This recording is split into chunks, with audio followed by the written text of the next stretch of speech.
Bismillahirrahmanirrahim. Assalamualaikum warahmatullahi wabarakatuh. Salam sejahtera untuk kita semua. Yang terhormat Bapak Abdilan Ahyar, ST sebagai mentor. Yang terhormat Bapak Alam Nasra, SPD, MPD sebagai penguji, dan yang terhormat Ibu Zendiah Husni, SP, MSI sebagai pembimbing aksi perubahan dalam tugas pelatihan kepemimpinan pengawas reguler Angkatan 1 tahun 2021 di BPSDM Provinsi Bengkulu. Perkenalkan, nama saya Novi Arisandi, jabatan Kasih Pengaturan Bidang Jasa Konstruksi, Dinas Pekerjaan Umum dan Penataan Ruang Provinsi Bengkulu. Izinkan saya menyampaikan uraian singkat rencana aksi perubahan saya melalui video yang saya buat ini. Sebagai Kasih Pengaturan Bidang Jasa Konstruksi, Dinas Pekerjaan Umum dan Penataan Ruang Provinsi Bengkulu, tentunya saya memiliki tupoksi, ada 9 tupoksi, diantaranya adalah menyiapkan bahan-bahan dan data yang berkenaan dengan pelaksanaan tugas saya sebagai seksi pengaturan, penjamin mutu pelaksanaan pembinaan di bidang jasa konstruksi, dan lain-lainnya yang tidak dapat saya sebutkan satu persatu.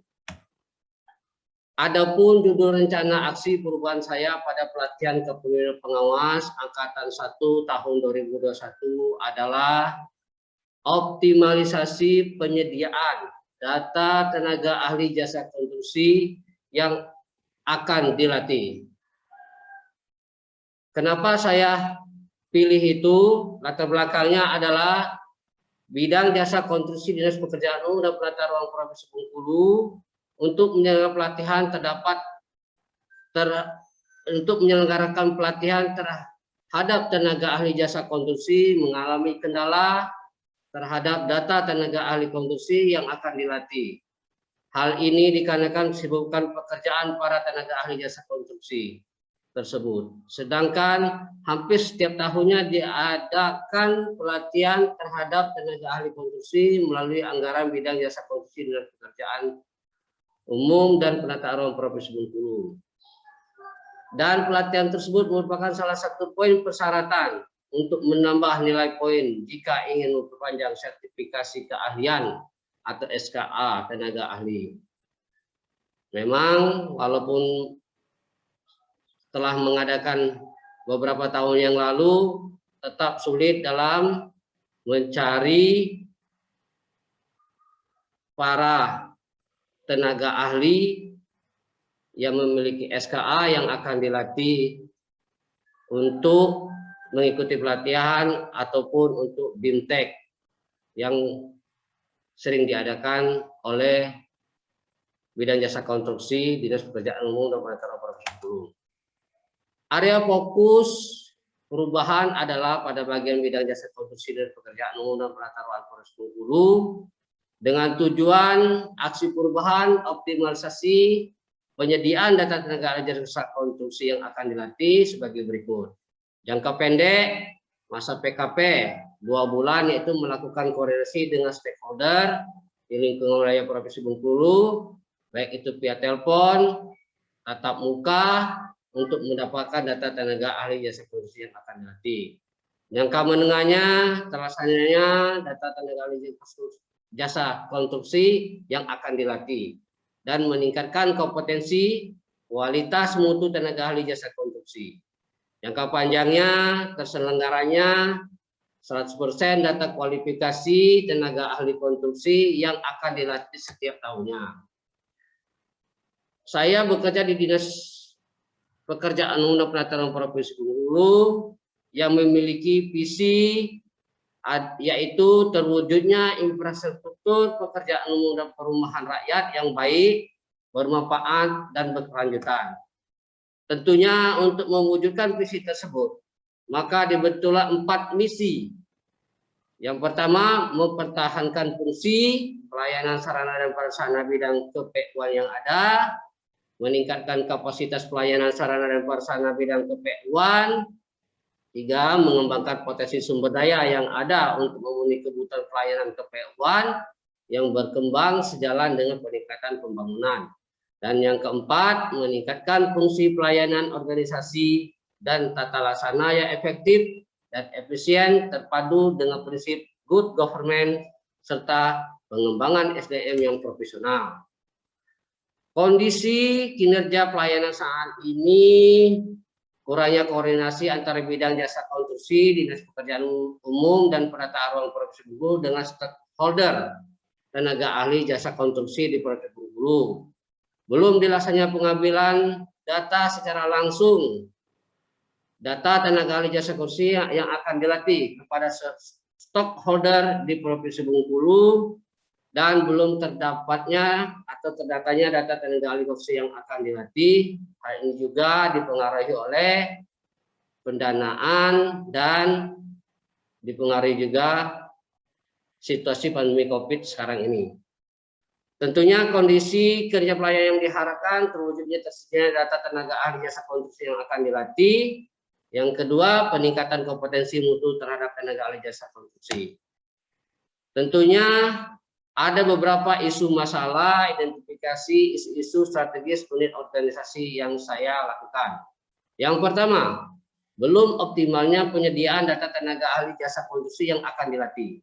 Yang kedua, belum optimalnya pengelolaan data pada aplikasi sistem jasa konstruksi atau SIPJAKI. Yang ketiga, belum adanya norma standar, prosedur, dan kriteria penyebarluasan peraturan tentang jasa konstruksi.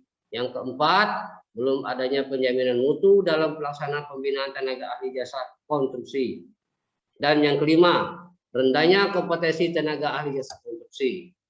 Tentunya dari kelima permasalahan itu, saya mengadakan atau mengambil permasalahan isu-isu itu dengan sistem metode aktual, problematik, kelayakan atau APKL.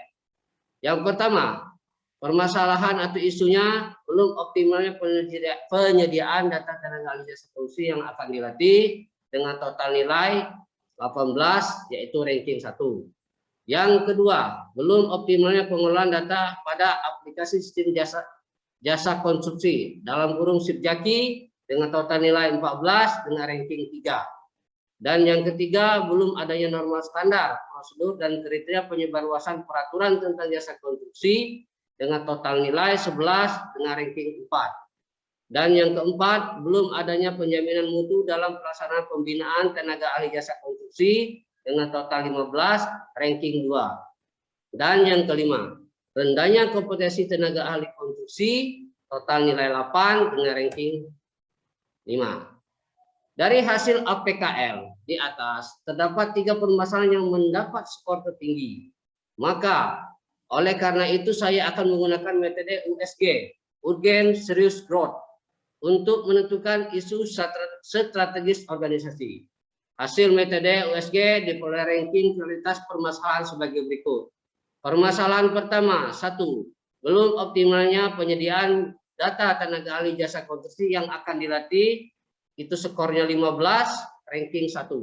Yang kedua, belum adanya penjaminan mutu dalam pelaksanaan pembinaan tenaga ahli jasa konstruksi, itu skornya 14 dengan prioritas ranking 2. Dan 3, belum optimalnya pengelolaan data pada aplikasi sistem jasa konstruksi atau SIPJAKI dengan skor nilai 13 dan prioritas ranking 3. Nah, oleh sebab itu ada strategi penyelesaian melalui tahapan kegiatan atau milestone. optimalisasi penyediaan data tenaga ahli jasa konstruksi yang akan dilatih pada tabel di bawah ini. Milestone aksi perubahan optimalisasi penyediaan data tenaga ahli jasa konstruksi yang akan dilatih. Jangka pendeknya, yang pertama melaporkan kepada mentor tentang aksi perubahan, capaiannya terlaksananya koordinasi dengan mentor, evidennya koordinasi dengan mentor waktu pelaksanaan minggu ketiga bulan Juli tahun 2021. Kedua, pembentukan tim efektif. Milestone-nya membuat undangan rapat, menyampaikan undangan, melaksanakan rapat, menyusun SK tim efektif, capaiannya terbentuk tim. Evidennya ada surat undangan, tanda terima undangan, dokumentasi rapat, notulen SK dan lain-lain itu dilaksanakan pada minggu kedua Juli 2021. Yang ketiga, persiapan rapat dengan stakeholder membuat undangan, rapat menyiapkan undangan. Ini dalam hal persiapan, kemudian pencapaiannya, persiapan koordinasi dengan stakeholder, evidennya draft, surat undangan, tanda terima undangan tulen dan lain-lain itu minggu ke 4 bulan Juli tahun 2021. Kemudian itu setelah persiapan yang keempat, mengadakan rapat dengan stakeholder, membuat undangan rapat, menyampaikan undangan rapat, melaksanakan rapat. Capaiannya rapat koordinasi dengan stakeholder terlaksana, evidennya surat undangan, tanda terima undangan, dokumentasi rapat, notulen dan lain-lain minggu ke 4 bulan Juli 2021 dalam pelaksananya.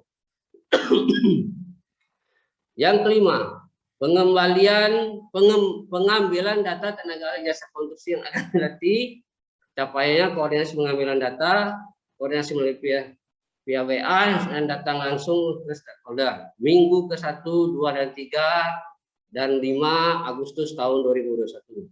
Pengelolaan data tenaga ahli konstruksi yang akan dilatih.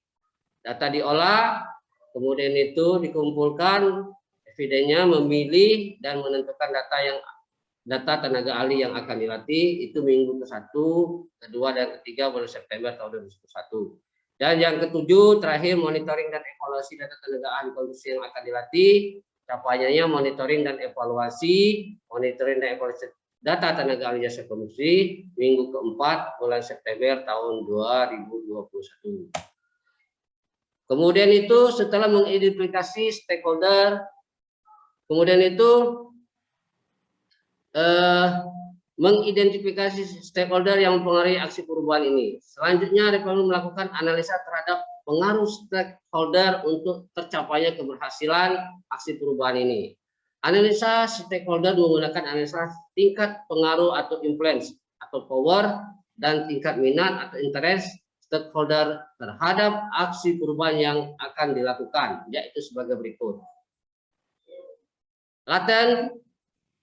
Kelompok laten kepentingan tinggi, pengaruhnya rendah. Kepala dinas, contohnya Kepala Dinas Pekerjaan Umum dan Penataan Provinsi Bengkulu, Kepala Bidang Jasa Konstruksi, Dinas Pekerjaan Umum dan Penataan Provinsi Bengkulu, Kepala Set Pengaturan Bidang Jasa Konstruksi, Dinas Pekerjaan Umum dan Penataan Provinsi Bengkulu. Kemudian itu kepentingan tinggi, pengaruhnya tinggi, promoters. Yang pertama itu perguruan tinggi di wilayah Provinsi Bengkulu, tentunya yang memiliki fakultas teknik, Asosiasi Profesi Jasa Konstruksi Provinsi Bengkulu, Asosiasi Badan Usaha Konstruksi Provinsi Bengkulu, pemegang sertifikat keahlian itu sendiri adalah yang memegang SKA itu sendiri. Kemudian itu ada apatetik, kepentingannya rendah, pengaruhnya rendah, dan tidak ada. Defender, pengaruhnya tinggi, kepentingan rendah, itu tidak ada. Nah, di dalam aksi perubahan, struktur organisasi perubahan pada aksi perubahan optimal penyediaan data tenaga ahli jasa konstruksi yang akan dilatih dapat dilihat pada tabel di bawah ini. Itu Kabid Jasa Konstruksi sebagai mentor, ada stakeholder internal, ada stakeholder eksternal, ada reformer, saya sendiri sebagai kasih pengaturan bidang jasa konstruksi, dan ada tim efektif. Untuk tim efektif bisa langsung berkoordinasi dengan stakeholder dan reformer. Sementara reformer bisa langsung berkoordinasi langsung dengan stakeholder internal maupun eksternal. Nah, sementara itu mentor sendiri bisa langsung mengadakan instruksi atau perintah langsung kepada reformer, dan bisa langsung reformer atau kasih pengaturan untuk mengadakan koordinasi terhadap mentor. Begitu juga dengan tim efektif bisa langsung berkoordinasi dengan reformer dan tim efektif bisa mendapat instruksi langsung dari reformer atau kasih pengaturan saya sendiri. Itu salah satu uraian dari struktur organisasi perubahan. Kemudian itu teknologi yang akan digunakan.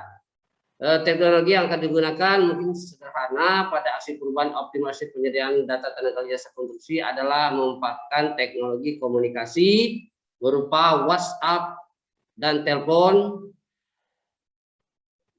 yang seperti kita rasakan pada saat sekarang ini. Nah, kemudian itu penutup singkat. Dengan aksi perubahan optimalisasi data tenaga jasa konstruksi yang akan dilatih dengan cara melalui via telepon serta pengambilan data secara langsung pada stakeholder terkait dapat memberikan manfaat pada bidang jasa konstruksi dan penata ruangan Provinsi Bengkulu untuk melaksanakan pelatihan tenaga ahli konstruksi dengan cepat, tepat, dan terdapatnya data tenaga ahli jasa konstruksi yang valid.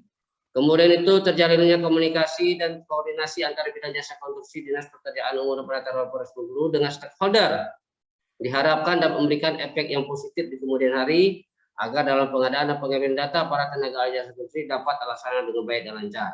Maka dapat disimpulkan optimalisasi data tenaga ahli jasa konstruksi yang akan dilatih melalui aksi perubahan dapat mempermudah bidang jasa konstruksi Dinas Pekerjaan Umum dan Penata Ruangan Provinsi Bengkulu dalam menjalankan tugas pokok dan fungsinya dengan baik, cepat, dan tepat. Pelatihan kepemimpinan pengawas bagi pejabat pengawas eselon 4 ini perlu dilaksanakan secara berkesinambungan guna membentuk kepribadian yang memiliki kompetensi teknis, manajerial, kepemimpinan yang berjiwa Pancasila dan patriot, pemimpin yang berjiwa melayani, pemimpin yang kreatif dan inovatif, serta pemimpin yang dapat bekerjasama dan bekerja baik dalam tim. Demikian uraian singkat rancangan aksi perubahan saya. Itu yang dapat saya sampaikan, itu yang dapat saya berikan. Mungkin ada kurang dan ada kelemahan kepada pengawal, kepada mentor, kemudian itu kepada penguji dan kepada pembimbing saya sendiri. Mohon untuk pendapat dan masukannya agar saya bisa menjalankan tugas-tugas ini dengan baik dan benar. Akhir kata, inilah dia video singkat dari saya. Wabillahi taufik wal hidayah. Wassalamualaikum warahmatullahi wabarakatuh.